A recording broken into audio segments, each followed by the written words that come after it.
Certainly not mulliganing this hand. It's a bit slow. Wrathy Trapper dies fairly easily, but it's got the combo.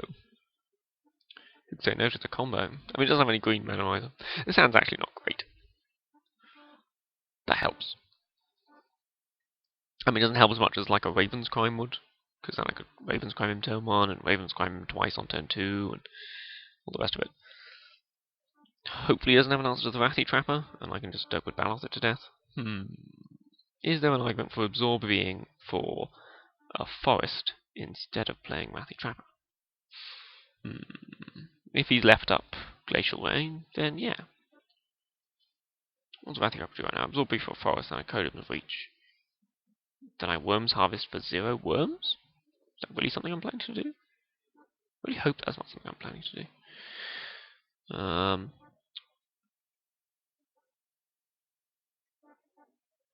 What does Wrathy Trapper do right now? Wrathy Trapper doesn't really do anything. I'm gonna pass and use Absorb V for a forest. Then Codems Reach for a plains and something else. No idea what else, but you know, something good, something shiny.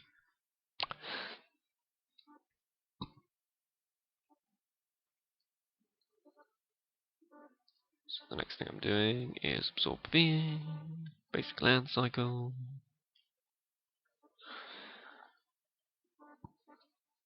Go fetch a forest. Put the forest into my hand. Over to my turn. Ooh, Siphon Life. Would I rather Siphon his life than Codems Reach? That way I could Siphon Life next turn, discarding Dakmor Salvage, and then Worm Harvest does something. And actually that leads me to victory much quicker than Codems Reach, which doesn't do anything. So I'm actually just going to play a Swamp and Siphon his life here. Which kind of makes the Absorb this play wrong, except that it was sort of playing around Glacial Way. Sort of a little bit, not really. So then next turn I play Forest, Siphon his life, discarding Dakmor Salvage. And then the next turn I play Island Worm Harvest for 1, and then Worm Harvest every turn from then on. Hopefully increasing the amount the Worm Harvest is for each time. By a little bit, you know. F6 I'm doing shit all with your Bone Splitter.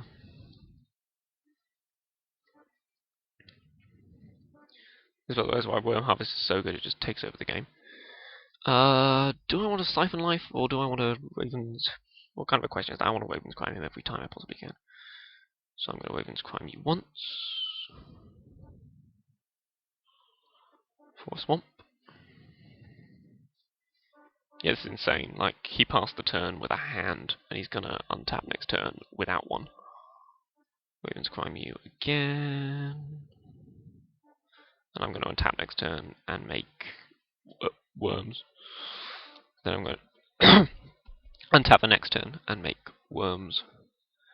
Then I'm going to untap the turn after and make worms. So it's possible he's had nothing in hand this whole time. He's just had a very land heavy draw. Which is fine. I'll just eat up all his lands. Your lands for my lands. I've got more of them than you. It's possible I shouldn't have done that because now I actually need to draw a land next turn, otherwise I can't Worm Harvest. I'm really bad at Magic. So now I might need to code with Reach next turn in order to Worm Harvest next turn. Well, not next turn, but the turn after. And he's presenting significant damage with a Baloth in the meantime. No, in order to replace our draw. See? I'm really good at Magic because I got there. That's what being good at Magic feels like. So I'm only making 2 worms right now. But next turn I'm going to dredge Dakmor Salvage. And as far as I know, he's got no out to this, because most decks don't actually have a Relic of Progenitus in them. And every turn from now on, I'm going to be making 2+ worms. And by 2+, I mean 2 up to 20. To be fair, you know, these worms will be chump blocking every now and then. But crucially, they also eventually won't be.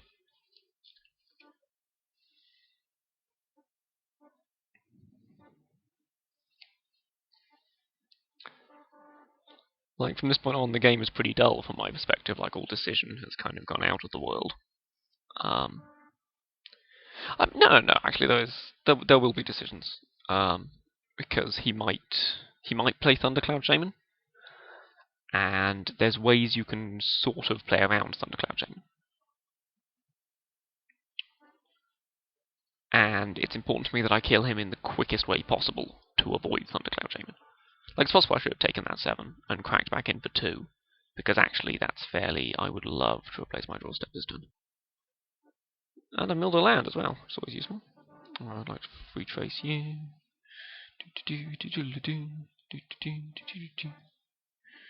This turn I will make 3 worms. And I will attack with my previous worm. And next turn, hopefully, I will make 4 worms, or even 5 worms, if I get extremely lucky.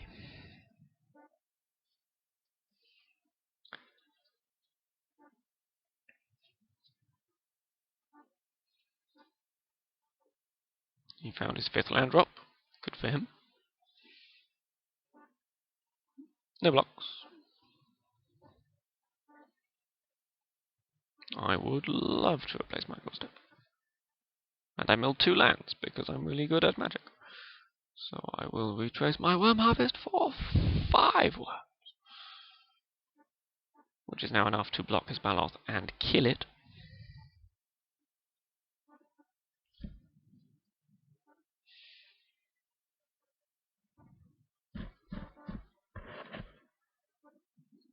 So Thundercloud Shaman at this point wins him the game on the spot.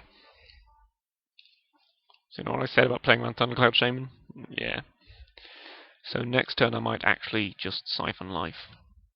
Let's go see how Thundercloud Shaman wins the game on the spot. In which case I will really regret not chump blocking last turn.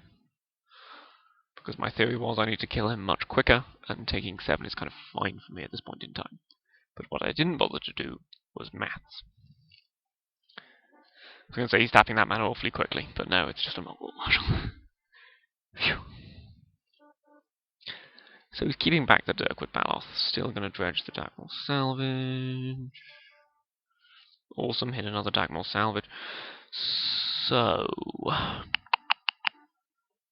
I can Siphon Life, which sort of plays around. First thing I'm going to do is attack with all my worms, because I should have been doing that first the whole time. And then I can do the maths, depending on how he blocks, on whether or not Siphon Life kills him next turn, and whether whether only worms kills him next turn. Because giving him 2 draw steps, I don't think is worth the risk that one of those draw steps might contain Thundercloud Shaman. Because if I stop making worms for a significant period of time, then I'm fairly fucked. So attack with all my worms. See how he blocks. See how he blocks. So he's blocking everything. So he's taking 6 down to 7, which puts him to 5 with a Siphon Life, with 6 worm attackers next turn, and potential for... well, the potential for no worms next turn if he has Thundercloud. But crucially, Thundercloud doesn't kill me if I gain 2 life. But Thundercloud doesn't have haste. I'm making worms this turn. Thundercloud doesn't have haste, you fool. Thundercloud doesn't actually kill me. It only does 11, 12 to me. Well, the Goblin actually dies. Actually, just no, the Dirkwood Baloth doesn't die. Don't be ridiculous. Just got a land card. Make 7 more worms. Bust him. Only 6 more worms? What went wrong? Didn't I mill another Dagmor Salvage? Oh well. 6 more. No, I only made 5 last turn, I remember. See, this is why I draft this deck, because doing this feels awesome. Is this Thundercloud? No, Blind Spot Giant, sure.